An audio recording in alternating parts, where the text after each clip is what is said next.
ക്രിസ്തുവിൽ എല്ലാവർക്കും വന്ദനം. അനുഗ്രഹീതമായ ഒരു മിനിറ്റ് സന്ദേശം പിന്നെ നിങ്ങൾക്ക് കൈമാറട്ടെ. മത്തായിയുടെ സുവിശേഷം 9-ാം അധ്യായം 29-ാം വാക്യത്തിൽ യേശു കുരുടരോട് പറയുന്നു, നിങ്ങളുടെ വിശ്വാസം പോലെ നിങ്ങൾക്ക് ഭവിക്കട്ടെ. യേശു ക്രിസ്തുവിൽ വിശ്വസിച്ചിറങ്ങി ദാവീദ് പുത്രാ കരുണ തോന്നണമേ എന്ന് പറഞ്ഞ ഒരിക്കലും നടപ്പിലാകാത്ത വിഷയത്തിന് യേശുവിനെ സമീപിച്ചവരോട് യേശുവിൻ്റെ വാക്ക.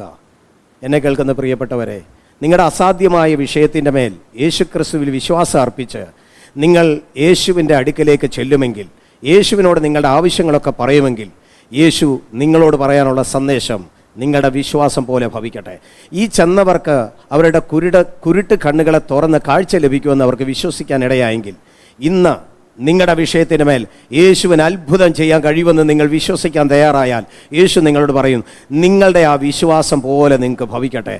രോഗിയാണെങ്കിൽ സൗഖ്യം, ഞെരുക്കമാണെങ്കിൽ സമൃദ്ധി, തടസ്സമാണെങ്കിൽ വഴി തുറക്കൽ, എന്താണോ നിങ്ങൾ യേശുവിലൂടെ വിശ്വസിക്കുന്നത് അത് നിങ്ങൾക്ക് സംഭവിക്കാൻ പോവുക. ഈ ദൂത് നിങ്ങൾ ഏറ്റെടുക്കുക. ഈ ദിവസങ്ങളിൽ ഒരു അത്ഭുതം നിങ്ങളെ പ്രതീക്ഷിച്ച് കാത്തിരിക്കുന്നു. ഈ വചനത്താൽ നിങ്ങളെ ദൈവം സമൃദ്ധമായി അനുഗ്രഹിക്കുമാറാണ്.